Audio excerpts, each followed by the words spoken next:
Assalamualaikum warahmatullahi wabarakatuh. Perkenalkan, nama saya Syifa Isnanda Salam dengan NIM 12120700108 dari Pendidikan Fisika semester 2 kelas C. Di sini saya akan mereview perkuliahan pertemuan ke-12 ilmu fikih dengan materi haji. Haji secara bahasa adalah al-qasdu yang bermaksud melakukan sesuatu yang besar. Haji secara istilah adalah pergi ke Baitullah untuk melakukan sesuatu amalan khusus yaitu tawaf, sa'i, wukuf, dan amalan lainnya. Dalil yang mengisyaratkan untuk berhaji ada dalam surat Al-Imran ayat 97.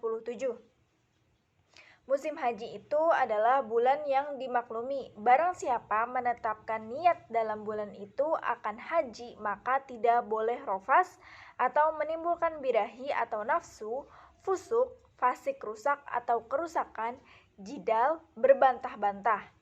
Semua amalan diketahui oleh Allah, maka berbekalah sebaik-baiknya bekal itu takwa, nasihat bagi orang-orang yang berakal.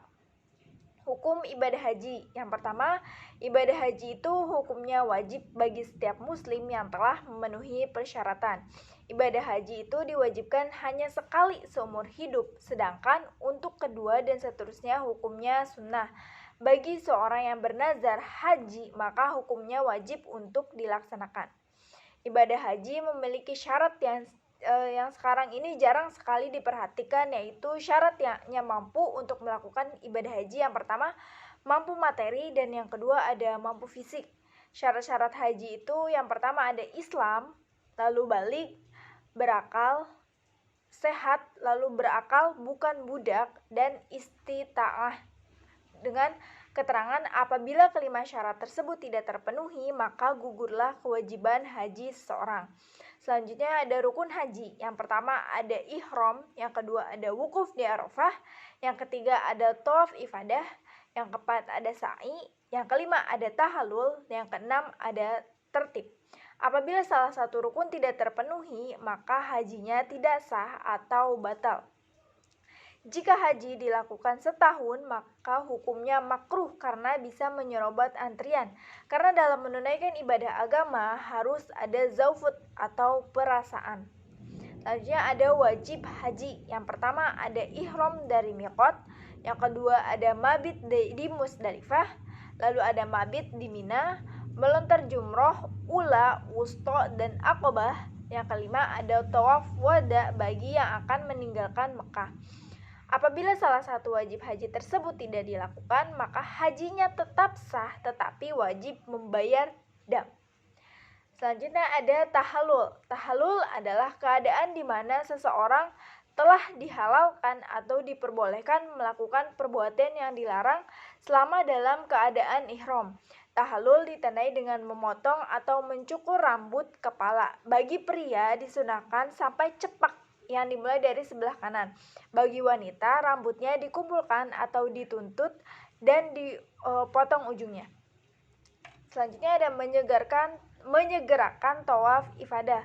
Tawaf ifadah dan sa'i harus segera dilakukan atau tidak boleh ditunda-tunda oleh jamaah haji kecuali ada alasan syar'i, misalnya wanita haid, sakit, tidak aman, dan lain-lain. Siti Aisyah selalu menyuruh para wanita agar segera melakukan tawaf ifadah pada hari nahar karena dikhawatirkan akan haid. Selanjutnya ada macam-macam tawaf. Yang pertama ada tawaf kudum, yaitu tawaf yang dilakukan ketika sampai di kota Mekah. Yang kedua ada tawaf ifadah, yaitu tawaf yang dilakukan pada hari menyembelih kurban atau yaum an-nahr ketika pada tanggal 10 Zulhijjah. Lalu ada yang ketiga ada tawaf wada, yaitu sebagai penghormatan terakhir. Waktunya akan meninggalkan kota Mekah dan hukumnya wajib. Saat tawaf menggunakan pakaian biasa, tidak pakai ramal bagi laki-laki. Bagi wanita yang datang bulan cukup berdoa di luar masjid atau tidak perlu melakukan tawaf. Yang keempat ada tawaf umroh, yaitu tawaf yang dilakukan ketika umroh yang bersifat rukun. Yang kelima ada tawaf sunnah, dikerjakan setiap masuk Masjidil Haram dan sebagai pengganti sholat sunnah tahiyatul masjid. Dan yang terakhir ada tawaf nazar.